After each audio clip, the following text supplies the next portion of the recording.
Hey guys, welcome to the video. I'm sorry my hair is kind of a mess.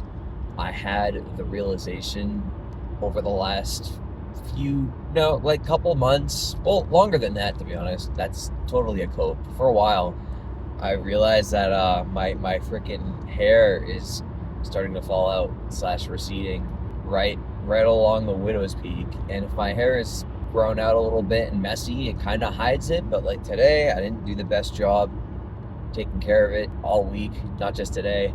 So it's kind of showing. So, but that being said, I'm not here to talk about my hair. I'm here to talk about photography. So I just had this thought to myself, right? Like, I'm on my way back to the town that I live in from a really long Uber ride, and I was, my mind was wandering as it tends to do while I'm driving, and I had the thought about photography, and I was just like thinking about where I'm at skill-wise and stuff. And I was thinking back to this time, maybe in September, when I did a TFP, which stands for Trade for Print photo shoot with an amateur model. And we did 2 locations. We shot in this not antique, but just super hipster coffee shop. And then we went and shot in a park. And I forget my mentality for it, but I had my camera on auto ISO going into that shoot, and I didn't catch it right away, but I caught it like halfway into the shoot. I was just like, oh shit, this is bad, because the camera kind of went wild and went auto ISO, and it was like super high. It was unnecessarily high, and it kind of compromised the quality of the image a little bit. Like, I was able to recover some of the quality of these pictures through Lightroom's denoise feature, or denoise, like the denoise program, which is designed to remove high ISO from pictures. But what caused the problem to begin with was the auto ISO just running crazy in that really low light environment, and it wasn't like capped at something. Generally, you don't want to have high ISO when you are taking pictures. You want to have, it's very situational. Like, there are so many rules in photography, but then there are also so many exceptions to those rules in photography. Like, one of the best pictures that I've taken of a freaking bushmaster, Lachesis melanocephala, in Costa Rica, I took with super high ISO and low shutter speed, and it came out super sharp. So again, there's exceptions to every rule, but I've started to realize a pattern in my own photography as of late. When I'm thinking about the settings in real time, the pictures usually come out better. Like, when I'm thinking about the behavior of the light and the conditions that I'm shooting, the pictures will always just reflect that, and it's really cool, as opposed to having auto ISO and just having it like go crazy. If I'm thinking about, let's say, I'm trying to think of some examples on the fly for you guys, because I've definitely encountered this before. So one of my last trip to Rocky Mountain National Park for the elk rut, I actually saw a lone male elk. This was like the tail end of the rut, so that most of the elk had left the area, but there was this lone younger male.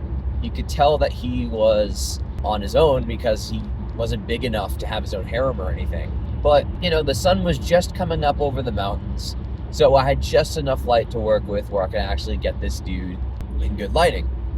And I just remember thinking about the settings in real time. I'm just like, okay, so I obviously need to open up the aperture as much as I can, which on my lens was f6.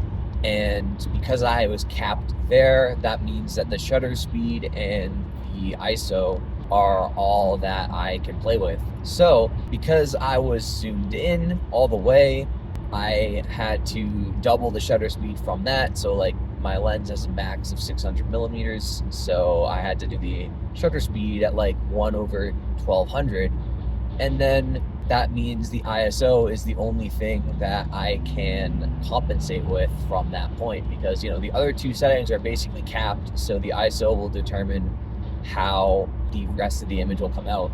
And because of that, my picture actually came out pretty good. It's kind of cool how, like, the more into photography you get, just like with any other skill, you feel your own progress over time. And this is no different. Now it's just crazy how my skills are actually improving. And when I think about the behavior of the light, instead of just like leaving it completely hands off to the camera with like either full auto or auto ISO or whatever, those pictures have come out the best. And then this also happened to me when I was in Africa as well. There's one other spot too where they came out pretty good. I'm trying to think. Yeah, no, it was Africa. It was in Africa, freaking Kenya and South Africa. Thinking about the light in real time just really helped those pictures to come out great. So I'll share a few of my favorites with you guys right now. And by the time of this recording, I should definitely have a print store up on my website. It's something that I've been kind of hoping and not really putting any attention to for a while, because a lot of photographers have said that they don't make any money from them, but I figure it's something that I should just set up and just leave it. And this is my subtle pitch to you guys. If any of my work really speaks to you and you could like picture it being on your wall or something, don't be afraid to click on the link in the description. It will really mean a lot and support me. And you can also DM me after the fact on Instagram too, and just be like, oh hey, I bought your picture. That would be sick. That would mean a lot to me too. But yeah, I just wanted to share my little epiphany on photography as I'm driving back to not my hometown, but to work after this long ass Uber drive that I should not have accepted. Long story short, I've been driving for Uber for like a month and a half, and to do airport runs, it is completely hit or miss, because if you do a run one way, so like if you're bringing somebody to the airport, that's good. You make it, that's probably the most you can make off of any given run. But then in order to pick up a ride from the airport, you'll have to wait in a queue. And this morning, I literally waited for a full hour on the fucking dot, only to have the ride that I had to accept take me like 2 hours south of where I work.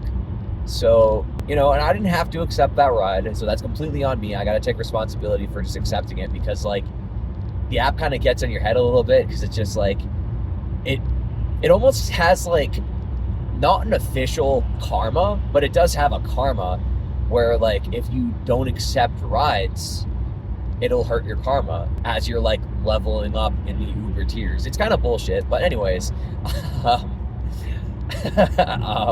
I accepted this ride and I totally shouldn't have, and it kind of fucked me for the rest of the day, because now I have to stay at work, my higher paying job a lot later, and the cost of this ride is just not really worth it. Like it's gonna cost me a full or a half a tank of gas, and it's kind of BS, but it is what it is. Anyway, so I had to throw in a little mini Uber rant. If you are interested in whether or not it's worth it to drive for Uber, I actually made a video on it from the time of this recording.